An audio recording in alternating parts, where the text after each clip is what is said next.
Gusto mo ng real talk? Real talk, ha? Pagod na akong intindihin ka.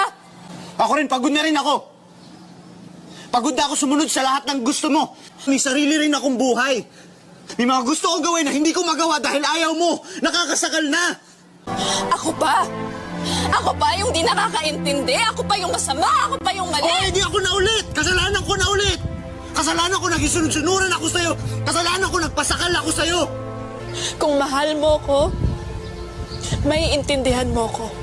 So pati pagmamahal ko kay questionin mo? Mabuti pa tapusin na lang natin to! Sige, mag-break na lang tayo! Fine! Hiwalay tayo! O, sige!